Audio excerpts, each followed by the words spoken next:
दोस्तों, एक बार फिर से भविष्यवाणी ओडिसी बाइबल अध्ययन कार्यक्रम में आपका स्वागत है। और आज रात हम एलिय्याह की आत्मा और शक्ति से संबंधित एक बहुत ही महत्वपूर्ण पाठ के साथ अपना अध्ययन जारी रख रहे हैं। और मुझे लगता है कि जब हम एक साथ परमेश्वर के वचन को खोलेंगे तो आप धन्य हो जाएंगे और आप कुछ ऐसी बातें सीखेंगे जो आपके जीवन को बदल देंगी। हमेशा एक पल लेना चाहता हूं और उन लोगों का स्वागत करना चाहता हूं जिन्हें मैं जानता हूं कि वे टेलीविज़न पर देख रहे हैं। यह 3ABN के साथ साथ hope channel, good news network, roku और यूट्यूब और फेसबुक और सभी अलग अलग इंस्टाग्राम पर लाइव टेलीविज़न पर है। लोग इस कार्यक्रम को दुनिया भर में हर संभव तरीके से स्ट्रीम कर रहे हैं। मैं समझता हूं कि यह अभी लगभग 20 उपग्रहों से टकरा रहा है और 15 भाषाओं में प्रसारित हो रहा है। और इसलिए हम सभी का अभिवादन करना चाहते हैं, लेकिन विशेष रूप से हमारे स्थानीय न्यूयॉर्क शहर के दर्शकों को धन्यवाद। हम बहुत आभारी हैं कि आप यहाँ हैं और लाइव स्टूडियो दर्शकों का हिस्सा बनने के लिए। हम ऐसा नहीं कर सकते थे। आप जानते हैं, मैंने पहले भी स्टूडियो में प्रचार किया है जहां आपको कैमरों के अलावा कुछ नहीं मिलता। ये उतना रोमांचक नहीं है क्योंकि आपके चेहरे देखना बहुत मायने रखता है। इसीलिए मैं वास्तव में आपके आने की सराहना करता हूं। आप जानते हैं, मैं रुकना चाहता हूं और मुझे पता है कि इससे कार्यक्रम थोड़ा पुराना हो जाएगा, लेकिन कुछ पल हमारे उन दोस्तों के लिए प्रार्थना करने में बिताएं जो अभी खाड़ी तट पर हैं। हम समाचारों से समझते हैं कि बहुत जल्द ही एक बहुत शक्तिशाली तूफान आने वाला है। यदि अभी नहीं तो फ्लोरिडा के उत्तरी भाग में तट पर टकराएगा और बस उन लोगों के साथ रहना है और उन्हें सुरक्षित रखना है। और आप जानते हैं, यह पहली बार नहीं है जब हमने इस तरह का कार्यक्रम किया है और तूफान आया है। और मैं कभी कभी सोचता हूं कि क्या इसके पीछे शैतान है, लोगों का ध्यान भटकाने की कोशिश कर रहा है, और प्रभु इसका उपयोग कर सकते हैं क्योंकि हर कोई बिना कुछ किए केवल देखता हुआ बैठा है। धार्मिक कार्यक्रम और प्रार्थना, तो कौन जानता है, भगवान अच्छे के लिए चीज़ों को एक साथ काम कर सकते हैं। आमीन। आज रात हमारे पास एक अध्ययन है, जैसा कि बताया गया है। आज रात का अध्ययन पाठ संख्या 6 है, जो एलिय्याह की आत्मा और शक्ति से संबंधित है। हम चाहते हैं कि आप जानें कि ये उपलब्ध हैं। मेरे पास वे स्क्रीन पर हैं, शास्त्र स्क्रीन पर होंगे। आप वेबसाइट से पाठ डाउनलोड कर सकते हैं। हमारे न्यूयॉर्क दर्शकों, हम आपको पाठों की मुफ्त प्रतियां दे रहे हैं। हम आपको उत्तर भी देते हैं, क्योंकि जब आप समाप्त कर लेंगे तो आप इन चीज़ों को ले सकते हैं और उनका अध्ययन कर सकते हैं। तो आज रात हमारा विषय कुछ ऐसा है जिससे आप आश्चर्यचकित हो सकते हैं। हम मसीह के प्रति प्रतिबद्धता, मसीह के साथ वाचा बनाने के विषय पर बात कर रहे हैं। और आप सोच रहे हैं, इसका भविष्यवाणी से क्या संबंध है? खैर, बाइबल हमें बताती है कि भविष्यद्वक्ताओं में सबसे महान एलिय्याह था। और पुराने नियम में अंतिम भविष्यवाणी यह कहती है, देखो, मैं प्रभु के महान और भयानक दिन से पहले तुम्हारे पास एलिय्याह नबी को भेजता हूँ, और वह पिताओं के दिलों को बच्चों की ओर और बच्चों के दिलों को पिताओं की ओर मोड़ देगा। ऐसा न हो कि मैं आकर पृथ्वी को शाप से मार डालूं और फिर आप नए नियम की ओर मुड़ते हैं। ये जॉन बैप्टिस्ट के बारे में बात करना शुरू करता है। अब यह दिलचस्प है कि एलिय्याह और यूहन्ना बपतिस्मा देने वाले दोनों ने जॉर्डन नदी पर चमत्कार किए थे। जॉर्डन नदी दिलचस्प है क्योंकि मुझे याद है कि मैंने इज़राइल जाने से पहले बाइबल में जॉर्डन नदी के बारे में पढ़ा था, और मेरे दिमाग में, आप जानते हैं, मैंने मिसौरी और मिसिसिपी को देखा है। और आप नील नदी के बारे में पढ़ते हैं, वह नदी या विशाल नदी, और फिर आप अमेज़न जाते हैं, आप जानते हैं, मीलों पार, और फिर आप जॉर्डन को देखते हैं और आप उस पर एक पत्थर फेंक सकते हैं। लेकिन कई कारणों से यह एक असामान्य नदी है। ये बहुत लंबा नहीं है, ये बहुत चौड़ा भी नहीं है। मुझे लगता है कि ये 156 मील लंबा है। लेकिन यह एक नदी है, उन कुछ नदियों में से एक जो वास्तव में 2 समुद्रों को पानी की आपूर्ति करती है। आमतौर पर एक समुद्र को पानी देने के लिए कई नदियों की ज़रूरत होती है। जॉर्डन नदी 2 समुद्रों को पानी देती है, और यह दुनिया की सबसे निचली नदी है। इसे यहूदी धर्म, ईसाई धर्म और इस्लाम ही नहीं, बल्कि 3 प्रमुख विश्व धर्मों के लिए पवित्र नदी माना जाता है, क्योंकि इसमें कई घटनाएं होती हैं। और जॉर्डन नदी में और उसके आसपास कई चमत्कार हुए हैं। उनमें से एक चमत्कार है एलिजा, जिसने अपने वस्त्र से नदी पर प्रहार किया और नदी 2 भागों में बंट गई और वह पार हो गया। बेशक नदी तब अलग हो गई जब इज़राइल के बच्चे पार करके वादा किए गए देश में प्रवेश कर गए। वैसे हर किसी को जॉर्डन नदी पार करनी चाहिए। अगर आप कभी किसी भजन पुस्तक से गाते हैं तो आप देखेंगे कि भजन लेखक कितनी बार जॉर्डन नदी के बारे में बात करते हैं, और फिर जॉन बैप्टिस्ट आता है। स्वर्गदूत के अनुसार एलिय्याह की आत्मा और शक्ति से, और वह वही है जो यीशु की घोषणा करता है। और यीशु कहते हैं कि यूहन्ना बपतिस्मा देने वाला भविष्यद्वक्ताओं में सबसे महान है। वह एलियाह की तरह स्वर्ग से आग नहीं बरसाता, वह प्रार्थना नहीं करता और बारिश रुक जाती है। वह भविष्यद्वक्ताओं में सबसे महान क्यों है? खैर, हम इस बारे में बात करेंगे, लेकिन यह उनके मंत्रालय के विषय से जुड़ा हुआ है। उसे जॉन क्या कहते हैं? बैप्टिस्ट। क्या आप जानते हैं कि मैं इसे महत्वपूर्ण क्यों मानता हूं? क्योंकि जैसा कि मैंने बताया, पुराने नियम की अंतिम भविष्यवाणी कहती है, मैं तुम्हारे पास एलियाह नबी को भेज रहा हूं। फिर आप नए नियम का पन्ना पलटते हैं और उसमें इस चमत्कारी जन्म के बारे में बताया गया है। इस वृद्ध दंपति का एक लड़का है जिसका नाम जॉन है, जो अपनी माँ के गर्भ से ही आत्मा से भर गया है, और स्वर्गदूत कहता है कि वह एलियाह की आत्मा और शक्ति में आगे बढ़ेगा। और जॉन बैप्टिस्ट और एलियाह के बीच कई समानताएं हैं। वे दोनों साहसी थे, वे पवित्र जीवन जीते थे, उनमें से कोई भी विवाहित नहीं था। वे महान पुनरुत्थान लेकर आए। वे एक जैसे कपड़े भी पहनते थे, भले ही वे लगभग 700 साल अलग अलग हों। कहते हैं कि वे चमड़े की बेल्ट के साथ ऊंट का वस्त्र पहनते थे। उन्होंने जंगल में बहुत काम किया। वे राजाओं को उपदेश देने में बहुत साहसी थे। एलियाह ने अहाब से कहा, मैं तुमसे कह रहा हूं कि तुम जाकर सारे इस्राएल को इकट्ठा करो, और तुम्हारे पापों के कारण ही यह अकाल पड़ा है। और यूहन्ना बपतिस्मा देने वाले ने हेरोदेस से कहा, तुम्हें अपने भाई की पत्नी से विवाह नहीं करना चाहिए। और इस बात पर वह अपना आपा खो बैठा। वे निडर थे। और बाइबल कहती है कि यूहन्ना बपतिस्मा देने वाले का काम कुछ मायनों में महान था, किसी भी काम से अधिक। जॉन द बैप्टिस्ट, उन्होंने बहुत सारी भविष्यवाणियां नहीं की, लेकिन एक भविष्यवाणी जो उन्होंने की, उसने कहा, मैं जो काम कर रहा हूं न इतना महत्वपूर्ण नहीं है, जो आने वाला है, मैं तुम्हें पानी से बपतिस्मा देता हूं, वह तुम्हें पवित्र आत्मा और आग से बपतिस्मा देगा, और मैं उसके जूते उठाने के योग्य नहीं हूं। वह बढ़ेगा, मुझे घट जाना चाहिए। यही उसकी भविष्यवाणी की सीमा है। बाकी हिस्सा पश्चाताप के बारे में सिखा रहा था। उसने कहा, पश्चाताप करो और बपतिस्मा लो, क्योंकि स्वर्ग का राज्य निकट आ गया है। और जब यीशु ने प्रचार करना शुरू किया तो सबसे पहले उसने ये शब्द कहे, पछताना और बपतिस्मा ले लो, क्योंकि स्वर्ग का राज्य निकट आया है। नया नियम बपतिस्मा के विषय से शुरू और ख़त्म होता है। अब पादरी डग, मैं एक भविष्यवाणी सेमिनार में आया था, यह सही है, और ये एक भविष्यवाणी का विषय है, और हम इसे जहाँ भी डालते हैं उसका कारण यह है कि हम अभी कुछ बहुत गंभीर विषयों की दहलीज पर हैं। और हम आज रात आप में से जो यहाँ हैं और जो देख रहे हैं, उनसे अपील करेंगे कि आप अपना जीवन यीशु को समर्पित करने का निर्णय लें। क्योंकि अगर आपने अपना जीवन यीशु को समर्पित नहीं किया है, अगर आप उनके वचन के लिए अपना दिल नहीं खोल रहे हैं, तो मसीह ने कहा, जो शब्द मैं तुमसे कहता हूँ, आध्यात्मिक बातें आध्यात्मिक रूप से समझी जाती हैं, और बुद्धिमान लोग समझेंगे, और पवित्र आत्मा तुम्हें सिखाएगा।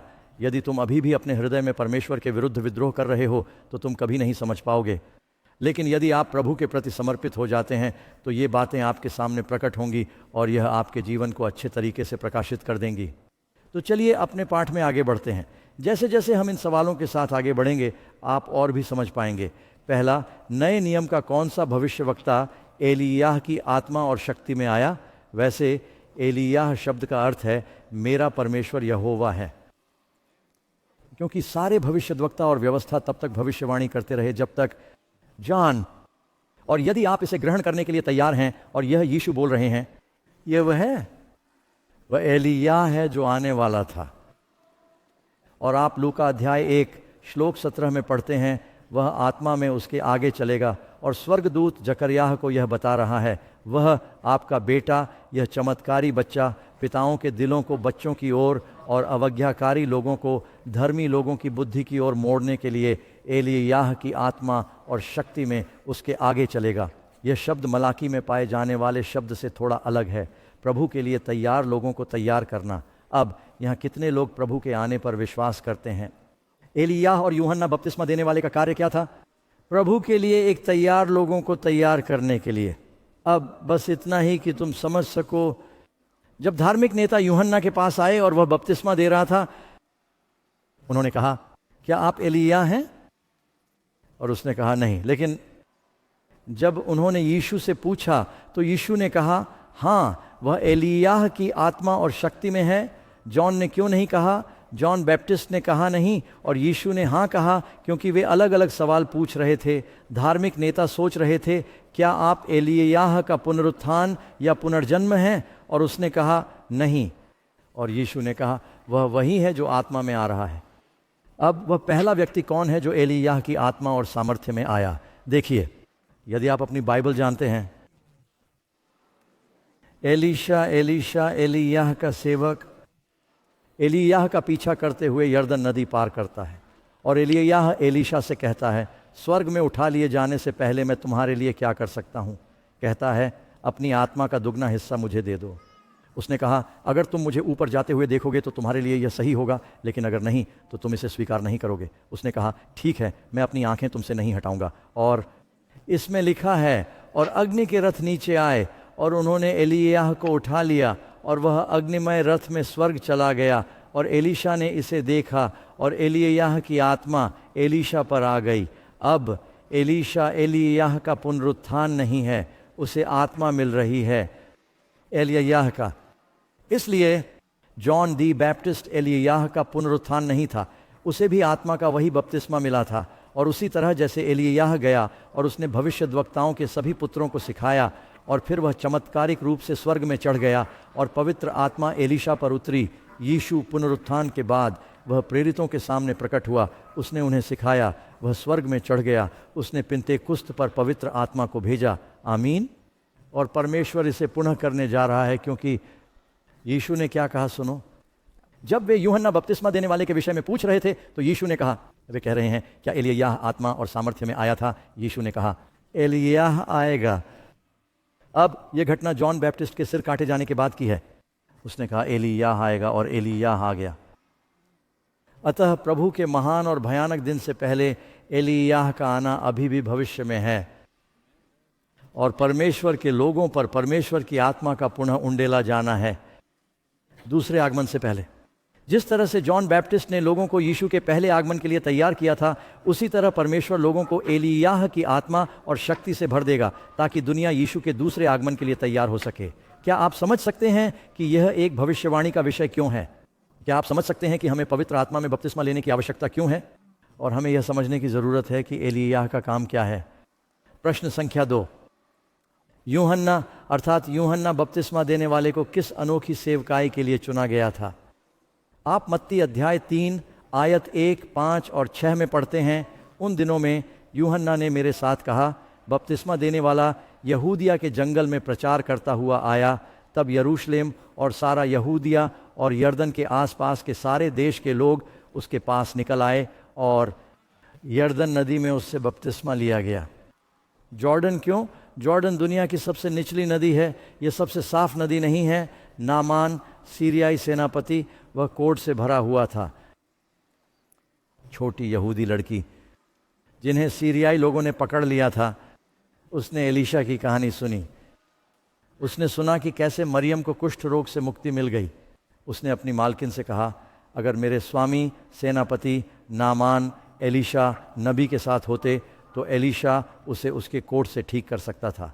नामान नीचे जाता है, वह ठीक होने के लिए बेताब है क्योंकि कोढ़ का कोई इलाज नहीं है, यह मौत की सज़ा है। वह इज़राइल जाता है और अंततः उसकी मुलाकात एलीशा नबी से होती है और एलीशा कहता है, जाओ जॉर्डन नदी में 7 बार नहाओ और तुम अपने कोढ़ से ठीक हो जाओगे। पहले तो वह नाराज़ होता है, वह ऐसा नहीं करना चाहता। ये वह कहता है, दमिश्क की नदियाँ इस्राएल के सभी जल से अधिक स्वच्छ हैं। कौन सा सही है? परंतु परमेश्वर ने कहा, मैं चाहता हूं कि तुम यरदन नदी पर जाओ। यह वह नदी है जहां यीशु का बपतिस्मा हुआ था। यह वही नदी है जिसे परमेश्वर ने इस्राएल के बच्चों के लिए अलग किया था।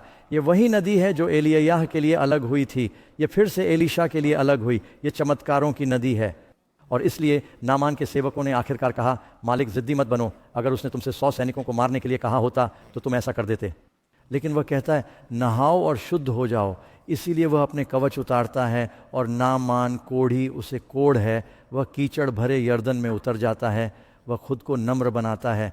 शुद्ध होने से पहले पश्चाताप आना चाहिए। वह खुद को नम्र बनाता है।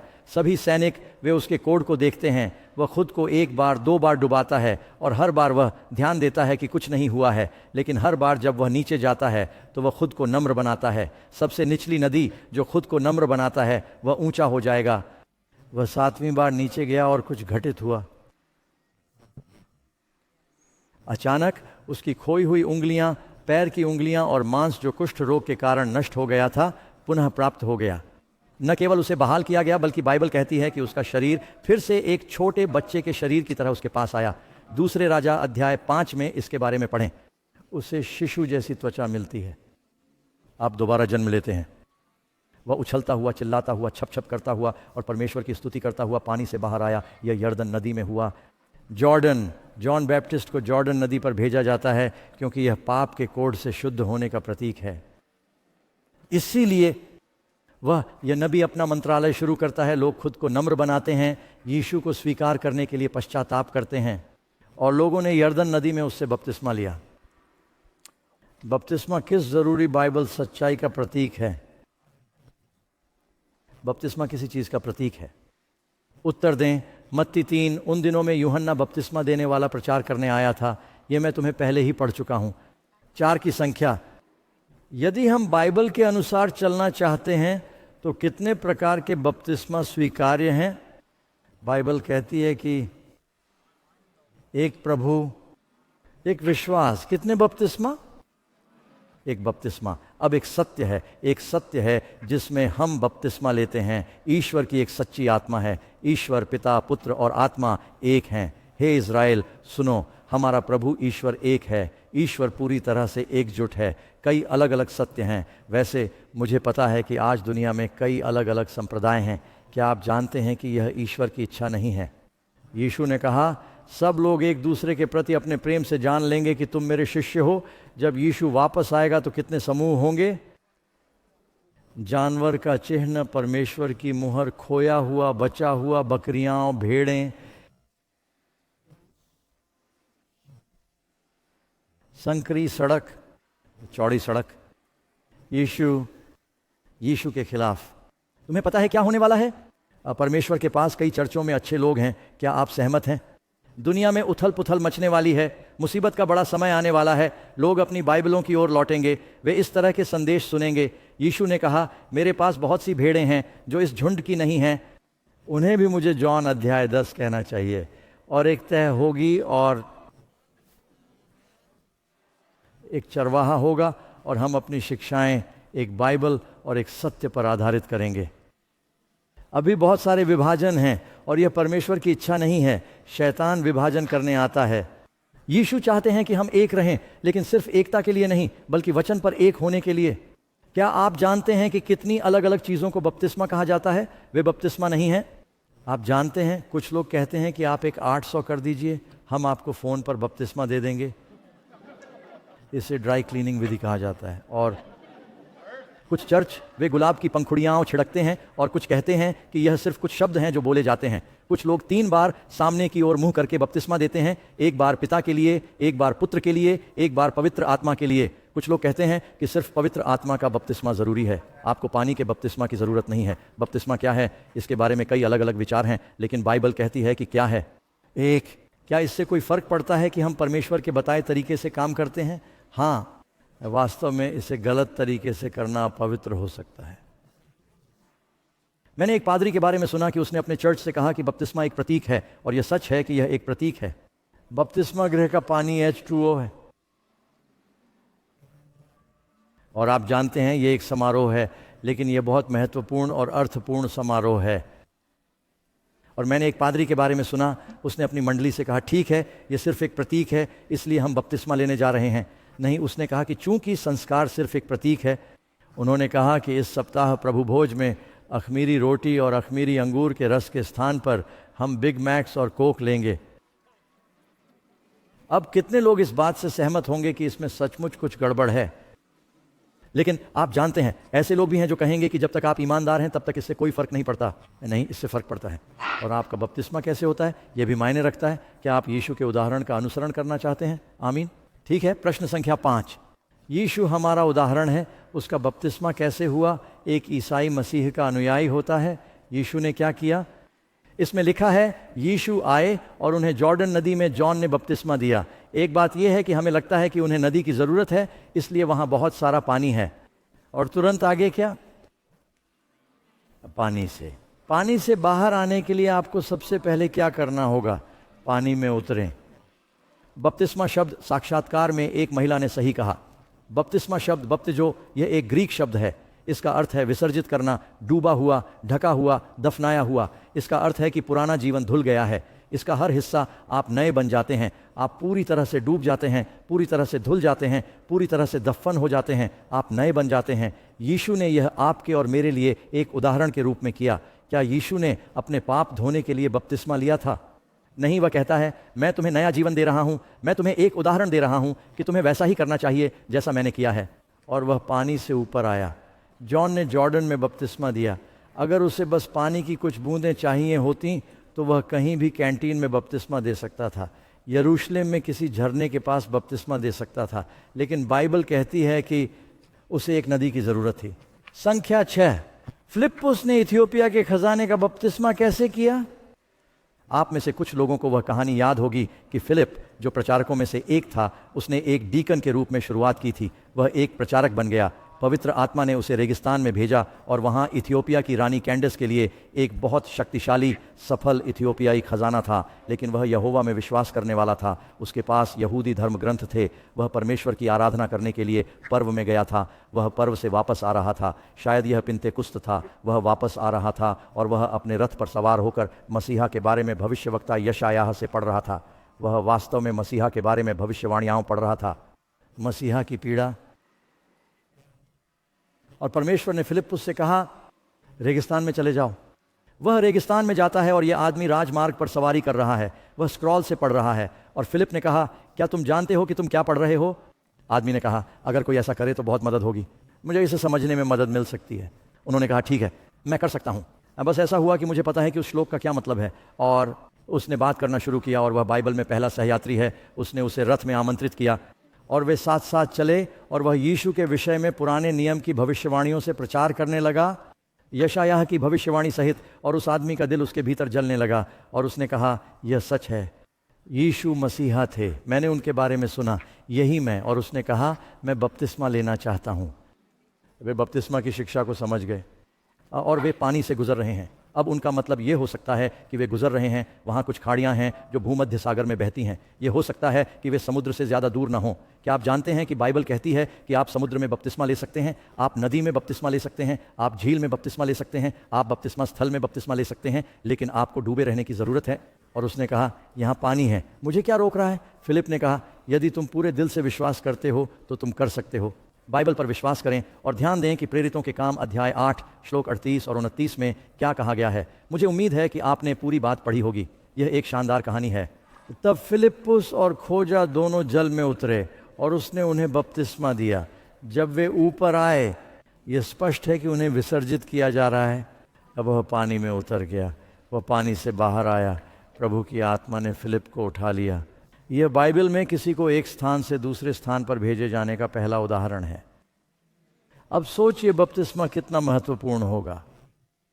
ईश्वर फिलिप्पुस से कहता है कि वह जंगल में जाए ताकि वह इस आदमी को प्रचार कर सके और उसे बपतिस्मा दे सके। मार्क का सुसमाचार बपतिस्मा से शुरू होता है। यूहन्ना का सुसमाचार यूहन्ना बपतिस्मा देने वाले के बपतिस्मा से शुरू होता है। मत्ती का सुसमाचार बपतिस्मा के साथ समाप्त होता है, इसलिए तुम जाओ, सब जातियों को सिखाओ और उन्हें बपतिस्मा दो। यदि सुसमाचार इसी विषय से शुरू और समाप्त होते हैं तो क्या आपको लगता है कि यह महत्वपूर्ण है?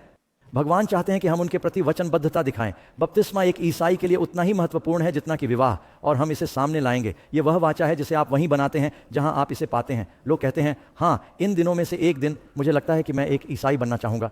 हाँ, इन दिनों में से एक दिन, हाँ, मैं अपने दिल में इस पर विश्वास करता हूँ। क्या आप एक ईसाई हैं? हाँ, शायद। लोग नहीं जानते। मेरा मतलब है, लोग पूछते हैं क्या आप शादीशुदा हैं? मैं शादीशुदा नहीं हूँ, शायद, हो सकता है मैं उस ओर बढ़ रहा हूँ। नहीं, मेरा मतलब है आपने समारोह कर लिया है, आप शादीशुदा हैं या नहीं? सही है, निर्णय आप लें। और कुछ अधिकार और विशेषाधिकार हैं जो शादी के बाद मिलते हैं। कम से कम पहले तो ऐसा ही होता था। क्या आप आमीन कह सकते हैं? जो आपके पास पहले नहीं था। और परमेश्वर कुछ शक्ति प्रदान कर रहा है। क्या आप जानते हैं कि बाइबल कहती है पश्चाताप करो और बपतिस्मा लो और तुम पवित्र आत्मा का उपहार पाओगे। प्रेरितों के काम अध्याय 2 तुम्हारे और तुम्हारे बच्चों के लिए और उन सभी के लिए जिन्हें प्रभु परमेश्वर बुलाएगा प्रतिज्ञाओं के लिए। यीशु पानी से बाहर आए, पवित्र आत्मा कबूतर की तरह नीचे उतरा। यदि आप ईसाई जीवन जीने में सक्षम होने जा रहे हैं तो दूसरे आगमन के लिए तैयार हो जाइए। उन चीज़ों को समझिए जो हम सिखा रहे हैं। आपको पवित्र आत्मा की आवश्यकता है, क्योंकि आध्यात्मिक चीज़ें, यीशु ने कहा, आध्यात्मिक रूप से समझी जाती हैं। मसीह ने कहा, जो शब्द मैं तुमसे कहता हूँ वे आत्मा हैं और वे जीवन हैं। ये सिर्फ सफ़ेद कागज़ पर काली स्याही नहीं है दोस्तों, परमेश्वर के वचन में एक जीवित शक्ति है। और अगर आप वचनबद्धता जताते हैं, कहते हैं प्रभु मैं आपका अनुसरण करना चाहता हूँ, वह कहते हैं, तब आप समझ जाएंगे यदि आप तैयार हैं। नंबर 7, अन्य कौन से सत्य बताए गए हैं और बपतिस्मा द्वारा प्रतीकित किया गया? उत्तर, इसलिए हम उसके साथ दफनाए गए हैं, इसलिए यह मृत्यु का प्रतीक है। हम उसके साथ बपतिस्मा के माध्यम से मृत्यु में दफनाए गए हैं। जैसे कि मसीह था, क्या जी उठा। यह पिता की महिमा से मृतकों में से पुनरुत्थान का प्रतिनिधित्व करता है। फिर भी हमें जीवन की नवीनता में चलना चाहिए। तो आप में से कितने लोगों ने डुबकी द्वारा बाइबल के बपतिस्मा को देखा है? बेशक यह वही है जो बपतिस्मा देने वाले अभ्यास करते हैं, और कई चर्च बाइबल के बपतिस्मा का अभ्यास करते हैं, जहां मंत्री कुछ मामलों में एल्डर अनुष्ठान करेंगे और वे व्यक्ति को थोड़ी देर के लिए नीचे उतारेंगे। उन्हें डुबोया जाता है, वे उन्हें वापस ऊपर लाते हैं। यह सफाई का प्रतीक है, यह नए जन्म का प्रतीक है। आप जानते हैं, जब आप पानी के नीचे होते हैं तो आप 1 मिनट के लिए अपनी सांस रोकते हैं। एक पल हम लोगों को पानी के नीचे नहीं रखते हैं। संक्षिप्त कहानी। तो एक मित्र मुझे बता रहा था कि उत्तरी कैलिफोर्निया में वह बपतिस्मा दे रहा था। एक स्पेनिश सज्जन उसके पास आया और उसने कहा, हाँ मुझे बपतिस्मा लेने की ज़रूरत है, मैंने बहुत ही दुष्ट जीवन जिया है। और इसलिए उसने एक झील में बपतिस्मा लिया और परिवार किनारे पर था, बड़ा परिवार देख रहा था। वह पानी में कुछ दूर चला गया जहाँ बपतिस्मा लेने के लिए पानी काफ़ी गहरा था। और बपतिस्मा लेने से ठीक पहले उसने कहा, पादरी मुझे आपसे एक उपकार करने की ज़रूरत है। वह कहता है, मैं तो बस शैतान के लिए जी रहा हूँ। उसने कहा, जब तुम मुझे बपतिस्मा दोगे, उसने कहा, मुझे 1 मिनट के लिए नीचे रखो। उसने कहा, चिंता मत करो। वह कहता है, तुम्हें पता है मैं तैरता हूँ, मैं अपनी सांस को बहुत देर तक रोक सकता हूँ। वह कहता है, मैं थोड़ी प्रार्थना करना चाहता हूँ जब मैं पानी के नीचे हूँ। और बेशक परिवार में किसी को भी नहीं पता था कि ऐसा होने वाला है। तो पादरी ने कहा, हाँ जब मैं प्रार्थना कर लूँगा तो मैं तुम्हारा हाथ थोड़ा दबाऊँगा। और उसने कहा, हाँ मुझे ऊपर ले आओ। तो पादरी ने कहा, पिता, पुत्र और पवित्र आत्मा के नाम पर उसने उसे अपने अधीन कर लिया। और किनारे पर मौजूद परिवार वे जैसे जा रहे हैं, तुम कर सकते हो। मेरा मतलब जीवन के महत्व को कमतर आंकना नहीं है, लेकिन आप जानते हैं जीवन दिलचस्प है। मैं सोचता हूँ कभी कभी फरिश्ते भी हंसते हैं, आमीन। और फिर उसने काम पूरा कर लिया, उसने उसका हाथ दबाया, उसने उसे फिर से ऊपर उठाया। लेकिन वह जानता था, वह समझता था। जब एक बच्चा पैदा होता है, क्या आप कभी ऐसे जन्म के समय मौजूद रहे हैं जहाँ वे बच्चे को सांस लेने के लिए प्रेरित कर रहे हों और वे पहली सांस लेते हैं? और यह एक संकेत है, और वह बच्चा रोता है और सांस लेता है, और हर कोई कह रहा है, भगवान की जय हो, नया जीवन। वे स्वयं सांस ले रहे हैं। और इसलिए यह वृद्ध व्यक्ति की मृत्यु का प्रतिनिधित्व करता है और एक नए व्यक्ति का जन्म। तो यह न केवल पुनरुत्थान जैसा है, बल्कि यह नया जन्म, दोबारा जन्म लेने जैसा है। नंबर 8, बाइबल के अनुसार बपतिस्मा कितना महत्वपूर्ण है। मैंने इस पर बात की, लेकिन आइए कुछ आयतों पर नज़र डालें। ये यीशु के शब्द हैं, यूहन्ना अध्याय 3 आयत 5। मसीह ने कहा, जब तक कोई जल और आत्मा से जन्म न ले वह क्या है, स्वर्ग के राज्य में प्रवेश नहीं कर सकते। कितने लोग स्वर्ग के राज्य में प्रवेश करना चाहते हैं? अब आपको आत्मा से जन्म लेने की आवश्यकता है। और बहुत से पादरी बाहर जाएंगे और वे लोगों को बपतिस्मा देंगे। वे वापस आएंगे और कोई पूछेगा कितने लोगों ने बपतिस्मा लिया। वे कभी नहीं बताते कि कितने लोग आत्मा से जन्मे हैं। लेकिन आपको दोनों की ज़रूरत है। अब पानी से जन्म लेना पानी के बपतिस्मा के बारे में बात कर रहा है। कुछ चर्च कहते हैं कि इसका मतलब है कि जब कोई महिला गर्भवती होती है और पानी टूट जाता है तो आप पानी से पैदा होते हैं। और वे कहते हैं कि वह पानी से पैदा हुआ है, लेकिन ऐसा होगा। यीशु ने ऐसा क्यों कहा? इसका पूरा संदर्भ जॉन बैप्टिस्ट और लोगों को बपतिस्मा देने में है। मेरा मतलब है, अच्छा मुझे देखने दो, आप में से कितने लोग स्त्री से पैदा हुए हैं? अभी जांच रहा हूँ। आजकल आप जानते हैं बहुत सी ऐसी चीज़ें हो रही हैं जो मुझे समझ में नहीं आती, लेकिन मेरा मतलब है पुराने स्कूल में हर कोई एक महिला से पैदा होता है। तो यीशु ने ऐसा क्यों कहा? जब तक कि आप एक महिला से पैदा ना हो और आत्मा से पैदा ना हो। खैर, पहला भाग आसान है ना? वह स्त्री से जन्म लेने की बात नहीं कर रहे हैं। वह कह रहे हैं कि जब तक आप पानी से पैदा नहीं होते, बपतिस्मा आपकी पसंद है। बपतिस्मा लेने का चुनाव आपको करना है। और आत्मा से जन्म लेने पर परमेश्वर चुनता है कि आत्मा को कब उंडेलना है। जब तक कि आपके पास दोनों ना हो। अब और मैं इसे समझाता हूं, कुछ लोगों को पानी के बपतिस्मा से पहले पवित्र आत्मा के साथ बपतिस्मा दिया जाता है। क्या आपने प्रेरितों के काम अध्याय 10 पढ़ा है? कॉर्नेलियस और उसका परिवार, पतरस का उपदेश, और पवित्र आत्मा उनके इतालवी सैनिकों और उनके सेवकों और उनके अन्य जातियों पर उतरता है। पवित्र आत्मा उन पर उतरता है और पीटर कहता है, वाह, तुम खेल में आगे निकल रहे हो, तुम्हें भी जल में बपतिस्मा लेना चाहिए। उसी समय यीशु को पवित्र आत्मा द्वारा जल में बपतिस्मा दिया जाता है। प्रेरितों को यूहन्ना बपतिस्मा देने वाले द्वारा बपतिस्मा दिया जाता है, लेकिन पिन्तेकुस्त तक उन्हें पवित्र आत्मा द्वारा बपतिस्मा नहीं दिया जाता है। तो परमेश्वर चुनता है कि ऐसा कब होगा, लेकिन आप चाहते हैं कि आपका दिल इसके लिए खुला हो। और आत्मा के बपतिस्मा के बारे में एक और बात, या शायद दो और बातें। पवित्र आत्मा विभिन्न स्तरों पर आता है। आप सभी के पास अभी पवित्र आत्मा है, वरना आप यहां नहीं होते। पवित्र आत्मा पापियों को उनके पापों का बोध कराता है। पवित्र आत्मा आपका मार्गदर्शन करने के लिए आपके हृदय में काम करता है, लेकिन पवित्र आत्मा की एक विशेष अनुभूति होती है। और परमेश्वर, जब आप ईसाई जीवन जीने का फैसला करते हैं तो आपको अतिरिक्त शक्ति की आवश्यकता होती है, क्योंकि आप दुश्मन के इलाके में हैं, है ना। भगवान अपने दुश्मनों को हथियार नहीं देंगे, वह अपने सहयोगियों को हथियार देते हैं। और इसलिए जब आप अपना जीवन प्रभु को समर्पित करते हैं तो वह आपको आत्मा से विशेष रूप से भरने का वादा करता है। और जब आपको ज़्यादा मदद की ज़रूरत होती है तो भगवान आपको ज़्यादा आत्मा देते हैं। आप में से कुछ लोग कह रहे हैं, मुझे नहीं पता कि मैं अंतिम दिनों में कैसे जी पाऊंगा, मेरे पास पर्याप्त विश्वास नहीं है। वैसे अभी आपको इसकी ज़रूरत नहीं है, लेकिन जब आप वहाँ पहुँचेंगे तो वह आपको यह दे देगा। आमीन। यीशु कहते हैं, दिन के लिए उसकी बुराई पर्याप्त है, और इसलिए परमेश्वर, जहाँ पाप बहुत है वहाँ अनुग्रह बहुत है। परमेश्वर आपको और देगा जब आपको और अधिक की आवश्यकता होगी। उसने पिन्तेकुस्त के दिन पवित्र आत्मा क्यों उंडेला? क्योंकि यीशु ने कहा, मैं चाहता हूँ कि तुम संसार में जाओ। उन्हें एक विशेष तरीके से पवित्र आत्मा के बपतिस्मा की आवश्यकता थी। ठीक है, थोड़ा और, मैंने तुम्हें एक आयत बताई, यहाँ एक और आयत है। ये कितनी महत्वपूर्ण है। मार्क अध्याय 16:16, यहाँ यीशु बोल रहे हैं, जो विश्वास करता है और बपतिस्मा लेता है वह बच जाएगा, लेकिन जो विश्वास नहीं करता है वह दोषी ठहराया जाएगा। क्या स्वर्ग में कुछ लोग होंगे जो यीशु के बारे में जानते थे परंतु उन्होंने बपतिस्मा नहीं लिया? ये कल रात के लिए एक सवाल है, मैं अभी जवाब नहीं दूंगा। मिस बैचलर को बताए, इसे लिख लें। करें, कोई इसे लिख लेगा, इसे भेज दें। ठीक है। नंबर 9, बपतिस्मा से किस धन्य समारोह की तुलना की जा सकती है? बाइबल कहती है, तुम में से जितने लोगों के लिए, यह गलातियों 3:27 है, क्योंकि तुम में से जितनों ने मसीह में बपतिस्मा लिया है उन्होंने मसीह को पहन लिया है। बाइबल अक्सर इसकी तुलना शादी से करती है, जहां दुल्हन अपनी शादी का जोड़ा पहनती है। अब यह एक आदर्श उदाहरण है और मैं समझाता हूं कि क्यों। कभी कभी कोई व्यक्ति मेरे पास आता है और कहता है, पादरी डग, आप जानते हैं मैं इस समय धूम्रपान की लत से जूझ रहा हूं, लेकिन मुझे लगता है कि यदि आप मुझे बपतिस्मा दे दें तो मैं इसे छोड़ सकता हूं। और मैं कहता हूं, नहीं नहीं नहीं, भगवान आपको छोड़ने के लिए पवित्र आत्मा देंगे। पहले वे यूहन्ना बपतिस्मा देने वाले के पास आए। उन्होंने पूछा, हमें क्या करना चाहिए? उसने कहा, फल लाओ, पश्चाताप के लिए भोजन, और फिर मैं तुम्हें बपतिस्मा दूंगा। पश्चाताप और पाप से दूर हटना सबसे पहले होता है। आप क्या सोचते हैं? यह सवाल खास तौर पर महिलाओं के लिए है, क्योंकि वे इसे तुरंत समझ जाती हैं। यदि आप जिस लड़के के साथ डेटिंग कर रही हैं, मान लीजिए कि आप विवाहित नहीं हैं, तो वह आपके पास आता है और कहता है, मैं आपसे प्यार करता हूं और मैं आपसे शादी करना चाहता हूं, और मुझे लगता है कि यदि आप मुझसे शादी कर लेंगी तो मैं दूसरी लड़कियों के साथ डेटिंग करना बंद कर सकता हूं। आप में से कितने लोग इस प्रस्ताव को स्वीकार करेंगे?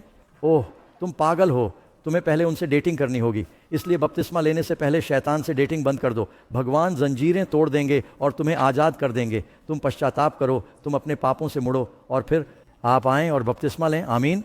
और फिर मैं लोगों से मिलता हूँ और वे कहते हैं, आप जानते हैं मैंने बपतिस्मा के बारे में पढ़ा है, यह स्पष्ट रूप से बाइबल में है।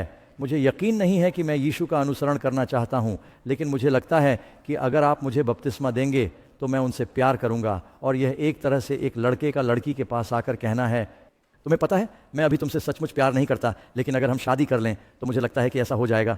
मानो शादी समारोह से कोई फ़र्क पड़ने वाला है। बपतिस्मा समारोह से आप यीशु से प्रेम नहीं करने वाले। अब मैंने लोगों को बपतिस्मा के बाद पानी से बाहर आते देखा है, और वे कान से कान तक मुस्कुरा रहे हैं और उछल कूद कर रहे हैं, क्योंकि उनका विश्वास है। वे जानते हैं कि उनके पाप धुल गए हैं। वे जानते हैं कि उनके पास अनंत जीवन है। वे निश्चित रूप से कुछ महसूस करते हैं उनके विश्वास के कारण, पानी की वजह से नहीं। देखा? और इसलिए यह विवाह जैसा है। विवाह एक अनुबंध है, और जब दो लोग शादी करते हैं तो उनके पास विशेष अधिकार होते हैं। आप हाथ पकड़ सकते हैं, गले मिल सकते हैं और थोड़ा चूम सकते हैं, ज़्यादा कुछ न करें। या फिर आप जानते हैं माँ प्रकृति बह जाएगी। इन दिनों दोस्तों इसका सामना करें, नैतिकताएं समान नहीं हैं। पहले ऐसा होता था, जैसा कि आप जानते हैं, टेलीविज़न पर लूसी और डेसी अलग अलग बिस्तरों पर सोते थे। मेरा मतलब है चीज़ें अलग थीं। यह सेक्स टेलीविज़न पर हाथ मिलाने जैसा हो गया है। इसलिए मसीह ने कहा कि अंतिम दिनों में प्रेम ठंडा हो जाएगा। लेकिन ऐसा पहले होता था। ये जब तक आपके पास अनुबंध नहीं होता और समारोह नहीं होता, तब तक आपके पास कुछ अधिकार नहीं होते, और यह अक्सर सार्वजनिक होता है। बपतिस्मा, अब मैं ऐसे देशों में गया हूँ जहाँ अगर आप सार्वजनिक रूप से बपतिस्मा लेते हैं तो आपको मार दिया जाता है। मैं ऐसे देशों में गया हूँ जहाँ शादी को कुछ हद तक गुप्त रखना पड़ता है, नहीं तो वे आपको मौत की सज़ा दे देंगे। लेकिन ज़्यादातर मामलों में आप चाहते हैं कि आपकी शादी सार्वजनिक हो। देवियों, आप क्या सोचोगी अगर कोई आदमी आपके पास आकर कहे, तुम्हें पता है मैं तुमसे प्यार करता हूँ और मैं तुमसे शादी करना चाहता हूँ, लेकिन क्या हमें हर किसी को इसके बारे में बताना होगा? क्या यह एक संदिग्ध प्रस्ताव नहीं होगा? आप कहेंगे कि आप सबको बताना नहीं चाहते। कैरन मुझसे नाराज़ हो गई क्योंकि मैंने अपनी शादी में सबको आमंत्रित किया था। उसने कहा, तुम्हें पता है हमें इसके लिए पैसे देने होंगे। मैं बहुत उत्साहित था। मैंने कहा, अरे आप सब लोग आ जाओ।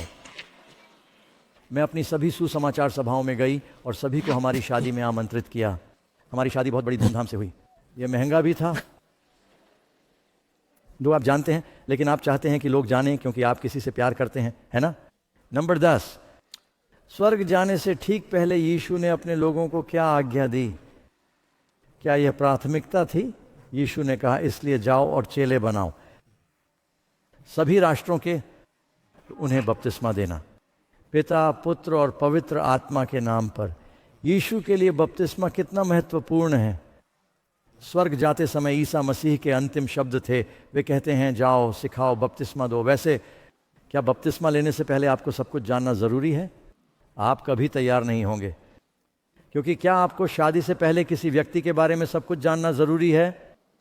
लेकिन तुम्हें कुछ तो जानना चाहिए, है ना? इसमें जोखिम है, आप जानते हैं। कुछ लोग तब तक इंतजार करते हैं जब तक उन्हें सब कुछ पता नहीं चल जाता। वे कभी प्रपोज नहीं करते और लड़कियां कहती हैं, देखो हम 6 साल से डेटिंग कर रहे हैं, या तो तुम इसे स्वीकार करो या मैं यहां से चली जाऊंगी, है ना? मेरा मतलब है किसी समय आपको कहना होगा और वह जा रहा है, लेकिन मैं आपको थोड़ा बेहतर तरीके से जानने का इंतजार कर रहा हूं। नहीं, आप जानते हैं इसमें कितना समय लगता है। तो एक समय ऐसा आएगा जब आप थोड़ा बहुत जानते होंगे, लेकिन आप ऐसा नहीं बनना चाहेंगे। आप जानते हैं, डेनिस रोडमैन लास वेगास में शादी करता है और वह उस व्यक्ति को देखता है और कहता है, अब आप कौन हैं? ओह, हमने कल रात शादी कर ली। ये शादियां बहुत अच्छी नहीं होती हैं ना? और इसलिए आपको बाइबल की बुनियादी शिक्षाओं को जानना ज़रूरी है, क्योंकि यीशु ने कहा, जाओ, शिष्य बनाओ, उन्हें बपतिस्मा दो, उन्हें सब बातें मानना सिखाओ जो मैंने तुम्हें आज्ञा दी है। तो इसके बाद भी शिक्षा है। हम चर्च आते रहते हैं, हम सीखते रहते हैं। आमीन। कितने लोगों ने शादी के बाद अपने जीवन साथी के बारे में कुछ बातें सीखी? कितने लोग आश्चर्यचकित हुए। मैं अब भी वही बातें कहता हूं जो करेन ने कही थी, मुझे यह नहीं पता था। संख्या 11, बपतिस्मा लेने से पहले बाइबल में क्या योग्यताएं होनी चाहिए? तो आपको किन बातों को जानना चाहिए बपतिस्मा से पहले? खैर, यहाँ एक सूची है। मुझे लगता है कि मेरी स्लाइड उछल गई। ये आप यीशु की शिक्षाओं को समझना चाहते हैं। अब रुकिए, आप जानते हैं, शायद इस बिंदु पर मुझे कुछ कहना चाहिए। वहाँ बहुत सारे प्यारे ईसाई लोग हैं जो शिशु समर्पण को बपतिस्मा के साथ भ्रमित करते हैं और वे बच्चों को बपतिस्मा देते हैं। यीशु को एक शिशु के रूप में समर्पित किया गया था, परंतु उनका बपतिस्मा उनकी इच्छा से एक वयस्क के रूप में हुआ था। जब हम इस सूची को देखते हैं तो मैं चाहता हूं कि आप मुझे बताएं कि क्या कोई बच्चा ये निर्णय लेने में सक्षम है। और मेरे पास वे 2 भी हो सकते हैं जो यहाँ दिखाई देंगे और आप यह पता लगाने में मदद कर पाएंगे। ठीक है, सबसे पहले ए, आपको यीशु की शिक्षाओं को समझने की ज़रूरत है। क्या बच्चा कहाँ है? यहाँ पर। क्या कोई बच्चा यीशु की शिक्षाओं को समझ सकता है? नहीं। इसका मतलब यह है कि ये आधारभूत शिक्षाएं हैं। मार्क अध्याय 16 कहता है कि आपको विश्वास करना चाहिए। अगर आप एक शिशु हैं तो क्या आप यीशु की शिक्षाओं पर विश्वास कर सकते हैं? नहीं। यीशु ने 30 साल की उम्र में बपतिस्मा लिया। बेशक वह यहूदी धर्म के मूल सिद्धांतों को समझता था। आपको अपने पापों का पश्चाताप करने की ज़रूरत है। क्या एक बच्चे को भी पश्चाताप करने के लिए पाप करने पड़ते हैं? नहीं, बच्चा अपने पापों का पश्चाताप नहीं कर सकता। उत्तर डी, आपको अपने पापों को ईश्वर के सामने स्वीकार करने के लिए तैयार रहना चाहिए। पश्चाताप करें और पाप स्वीकार करें। क्या एक बच्चा अपने पापों को स्वीकार करता है? नहीं। उत्तर ई, आपको उन शिक्षाओं पर पूरे दिल से विश्वास करना चाहिए। क्या एक बच्चा पूरे दिल से विश्वास कर सकता है? नहीं। और आपको मसीह को अपने व्यक्तिगत उद्धारकर्ता के रूप में स्वीकार करना चाहिए और एक नए जन्म का अनुभव करने की इच्छा रखनी चाहिए। खैर, बच्चा अभी अभी पैदा हुआ है, उसे पहले जन्म की आदत नहीं पड़ी है, दूसरे जन्म की तो बात ही छोड़िए। आप जानते हैं, किसी ने एक बार कहा था, जब तक आप पैदा नहीं होते, 2 बार नहीं, जब तक आप 2 बार पैदा नहीं होते, आप 2 बार मरेंगे।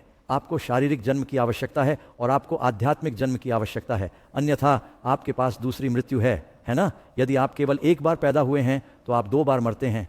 तो आप दूसरी मृत्यु नहीं चाहते, आपको 2 बार जन्म लेना होगा। ठीक है, चलिए प्रश्न संख्या 12 पर आते हैं। बपतिस्मा के ये सभी नकली रूप कहाँ से उत्पन्न हुए? तो फिर से मैं आलोचना करने की कोशिश नहीं कर रहा हूं। आप में से कुछ लोगों का बचपन में बपतिस्मा हुआ था और आपके माता पिता का मिलन अच्छा रहा था और यह शायद एक प्यारा आध्यात्मिक अनुभव था, लेकिन बाइबल के अनुसार यह बपतिस्मा नहीं है, यह एक समर्पण है। क्या यह स्पष्ट है? यीशु को एक शिशु के रूप में समर्पित किया गया था और विशेष रूप से शिशु लड़कों के मामले में उनका अक्सर खतना किया जाता था और उन्हें समर्पित किया जाता था, और कभी कभी इसके साथ एक बलिदान भी होता था। और जब माँ अपने शिशु लड़के को लाती थी तो उसे शुद्धिकरण से गुजरना पड़ता था और एक अलग समय अवधि में शिशु लड़की को शुद्ध किया जाता था, लेकिन उस समय उन्हें नाम दिया जाता था और यह एक विशेष अवसर होता था, लेकिन यह बपतिस्मा नहीं है। ये अन्य रूप कहाँ से आए? क्योंकि परमेश्वर की आज्ञा को टालकर तुम परंपरा को मानते हो। ये क्या है? ये मानव निर्मित परंपराएं हैं। यीशु ने कहा कि लोग परंपराओं का पालन करने के लिए परमेश्वर की आज्ञाओं को दरकिनार कर रहे हैं। मार्क 7 श्लोक 8। और व्यर्थ, क्या आप जानते हैं कि व्यर्थ का क्या मतलब है? ये बर्बादी है। वे व्यर्थ ही मेरी आराधना करते हैं, सिद्धांतों के रूप में शिक्षा देते हैं। वे कहते हैं, ओह यह एक सिद्धांत है, लेकिन यह और कुछ नहीं है क्या? मनुष्यों की आज्ञाएं, मनुष्य द्वारा बनाई गई आज्ञाएं। परमेश्वर नहीं चाहता कि हम मनुष्य द्वारा बनाई गई आज्ञाओं का पालन करें, बल्कि हम उसके वचन में प्रभु द्वारा कहे गए वचनों का पालन करें। अब थोड़ा इतिहास, यदि आप रुचि रखते हैं तो कितने लोगों ने पीसा की मीनार के बारे में सुना है? इटली में एक झुकी हुई मीनार, ठीक पीसा की मीनार के पास प्रांगण में एक चर्च है जो केवल बपतिस्मा के उद्देश्य से बनाया गया है। चर्च के बीच में एक बड़ा बपतिस्मा स्थल है। यह 1300 ईपू का है। कैथोलिक चर्च में भी वे विसर्जन द्वारा बपतिस्मा देते थे 1000 से अधिक वर्षों से। लेकिन धीरे धीरे समय के साथ उन्होंने कहा, ठीक है, यह एक प्रतीक है और ये लोग बीमार हैं और वे बपतिस्मा नहीं ले सकते हैं, इसलिए हम क्या करेंगे, हम इस चादर को पानी में डुबो देंगे, हम पानी पर प्रार्थना करेंगे, इसे पवित्र जल कहेंगे और हम उन्हें एक चादर में लपेट देंगे। या फिर उन्होंने कहा, ठीक है, चूंकि पानी सिर्फ एक प्रतीक है, इसलिए उन्होंने इसका कम से कम इस्तेमाल करना शुरू कर दिया। कभी कभी राजा बपतिस्मा लेते थे और वे कहते थे, मैं सबके सामने नहीं डूब रहा हूँ, यह सम्मानजनक नहीं है। और उन्होंने कहा, ठीक है, यह सिर्फ एक प्रतीक है, हम आप पर थोड़ा डालेंगे, फिर हम थोड़ा कम डालेंगे, फिर हम सिर्फ छिड़केंगे। और धीरे धीरे यह हुआ जैसे चर्च में बहुत सारे समझौते हुए और धीरे धीरे चर्च यीशु के उदाहरण से दूर हो गया और ईश्वर की आज्ञाओं ने मानव निर्मित परंपराओं का पालन करना शुरू कर दिया। लेकिन अगर आप बाइबल विशेषज्ञ बनना चाहते हैं तो बाइबल बहुत स्पष्ट है। और यह सच है कि कभी कभी जब कोई व्यक्ति भीगा हुआ होता है तो बपतिस्मा सम्मानजनक नहीं लगता। आप जानते हैं कि अगर मैं किसी जोड़े पति और पत्नी को बपतिस्मा देता हूं तो मैं क्या करता हूं? मैं हमेशा 2 कारणों से पहले पुरुष को बपतिस्मा देता हूं। पहला, तकनीकी रूप से वह परिवार का पुजारी होता है। दूसरा कारण यह है कि महिला गीले बालों के साथ पानी में खड़ी नहीं रहना चाहती और इस तरह वह थोड़ा जल्दी बाहर निकल सकती है। लेकिन जन्म भी हमेशा सम्मानजनक नहीं होता। क्या आपने कभी ऐसा देखा है? थोड़ा सा चीखना, चिल्लाना, खून और दर्द और लेकिन यह एक नया जन्म है, बपतिस्मा संख्या 13। क्या पवित्र आत्मा का बपतिस्मा डुबकी द्वारा बपतिस्मा का स्थान नहीं लेता? नहीं, हमें दोनों बपतिस्मा की आवश्यकता है। बाइबल कहती है, प्रेरितों के काम अध्याय 2, पश्चाताप करो, तुम में से हर एक को पापों की क्षमा के लिए प्रभु यीशु मसीह के नाम पर बपतिस्मा लेना चाहिए। कितने लोग चाहते हैं कि उनके पाप क्षमा हो जाए और आपको पवित्र आत्मा का उपहार प्राप्त होगा? ये आपको दोनों की ज़रूरत है। पानी से जन्मे, आत्मा से जन्मे। आप जानते हैं, नूह के दिनों में हमारी दुनिया को पानी में बपतिस्मा दिया गया था और जब यीशु पुनः आएगा तो उसे आग में बपतिस्मा दिया जाएगा। जल बपतिस्मा, अग्नि बपतिस्मा। इस्राएल के बच्चे मिस्र से बाहर आए, वे लाल सागर से होकर गए। पौल हमें बताता है, पहले कुरिन्थियों अध्याय 10, पानी में बपतिस्मा समुद्र के माध्यम से। पवित्र आत्मा आग के खंभे में इस्राएल के राष्ट्र पर उतरा, आग में बपतिस्मा दिया। फिर वह उन्हें वादा किए गए देश में ले गया। उन्हें पानी के बपतिस्मा की ज़रूरत थी, उन्हें आत्मा के बपतिस्मा की ज़रूरत थी। हमें दोनों बपतिस्मा की ज़रूरत है दोस्तों। आमीन। संख्या 14। क्या पुनः बपतिस्मा कभी उचित होता है? हाँ, ये सच है। अब आपको प्रेरितों के काम 19 में जाना होगा और आप यहाँ एक अंश पढ़ेंगे। ये आपको एक उदाहरण देता है। पॉल 12 इफिसियन विश्वासियों से मिल रहा है। उन्होंने जॉन बैप्टिस्ट के बारे में सुना। उन्हें जॉन द्वारा बपतिस्मा दिया गया था, डुबकी द्वारा बपतिस्मा। उन्होंने शहर छोड़ दिया। उस समय उनके पास कोई इंटरनेट या समाचार नहीं था। उन्होंने यीशु की सेवकाई के बारे में नहीं सुना था। पॉल वहाँ उन्हें मसीह और उसकी मृत्यु और उसके पुनरुत्थान और उसके सभी अर्थों के बारे में उपदेश दे रहा है। फिर उसने कहा, क्या तुमने विश्वास करके पवित्र आत्मा पाया? उन्होंने उससे कहा, हमने तो यह भी नहीं सुना कि पवित्र आत्मा है और न पिन्तेकुस्त का विषय सुना है।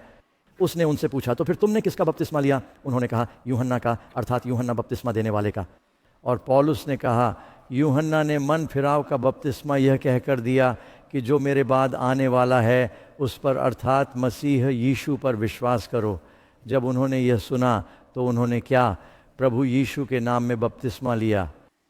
और यह वास्तव में उसी आयत का दोहराव है। में बपतिस्मा दिया गया, इसलिए उन्हें दोबारा बपतिस्मा दिया गया।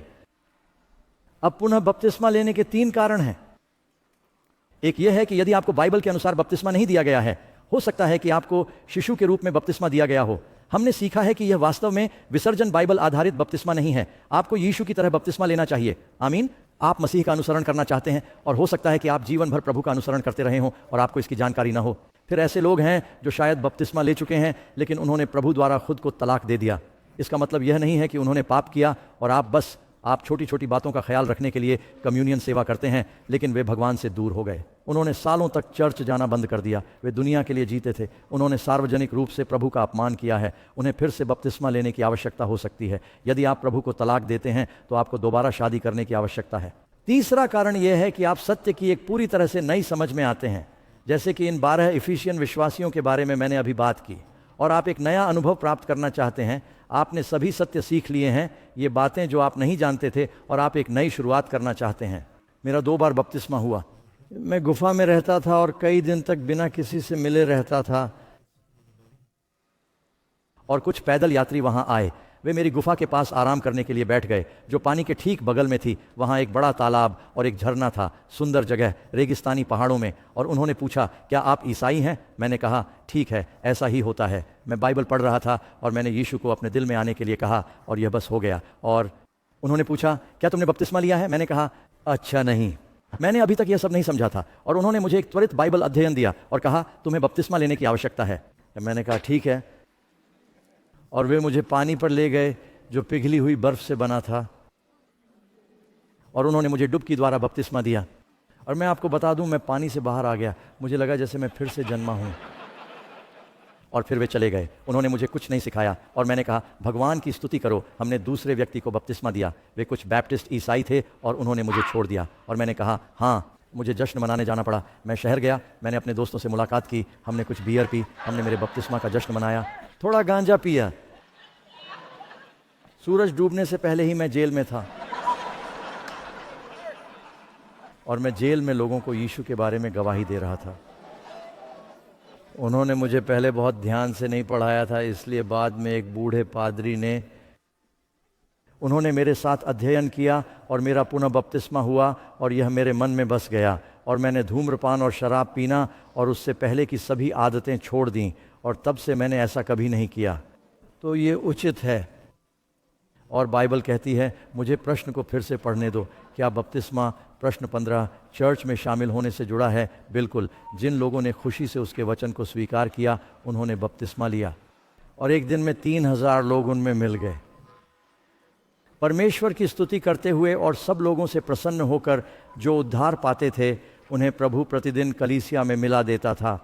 देवियों, आप उस आदमी के बारे में क्या सोचोगी जो कहता है, मैं तुमसे प्यार करता हूँ और मैंने दूसरी लड़कियों से डेटिंग करना बंद कर दिया है और मैं तुमसे शादी करना चाहता हूँ, और हम इसे सार्वजनिक रूप से करेंगे, लेकिन क्या हमें साथ साथ रहना होगा? आप मसीह की देह में शामिल होना क्यों चाहेंगे और उसका भाग क्यों नहीं बनना चाहेंगे?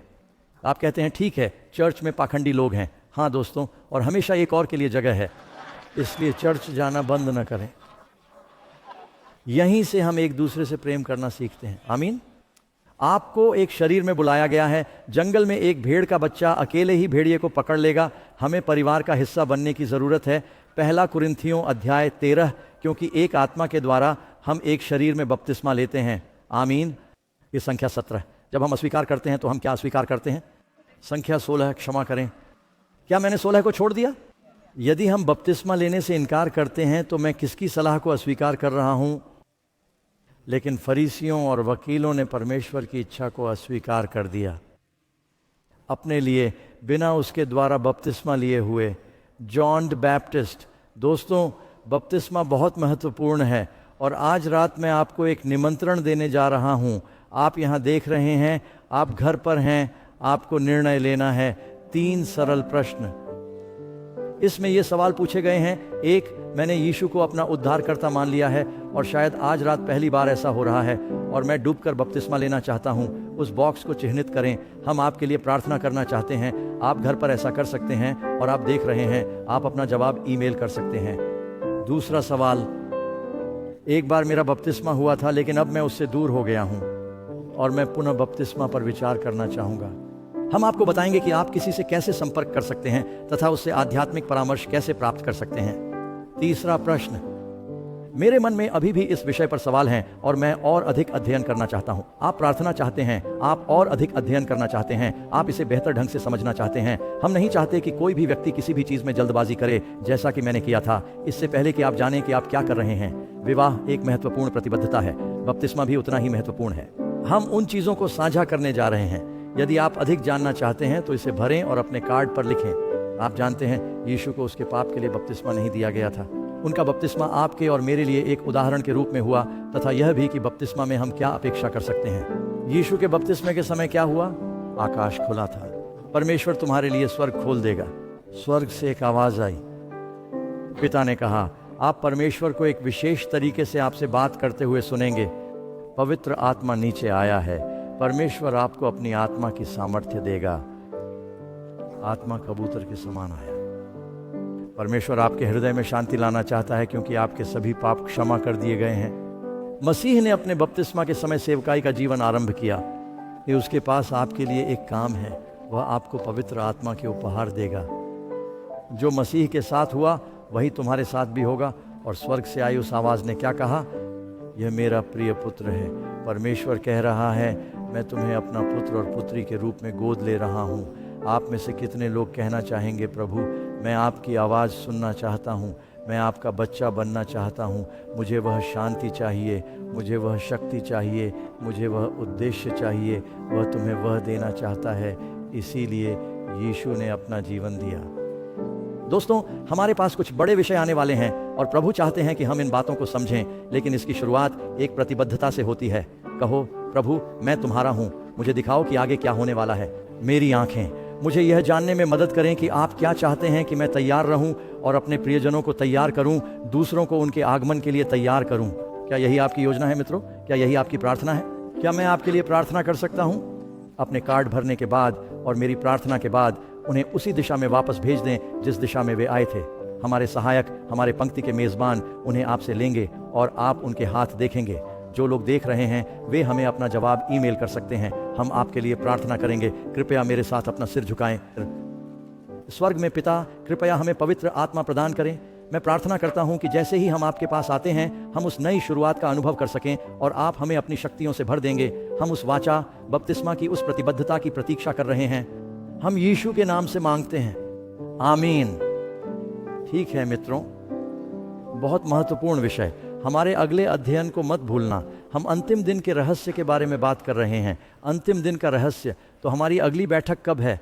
कल रात मैं यहाँ आऊँगा। मुझे उम्मीद है कि आप आएंगे। अपने दोस्तों को भी साथ लाएं। भगवान आपका भला करे दोस्तों। हम तब मिलेंगे। आपका बहुत बहुत धन्यवाद।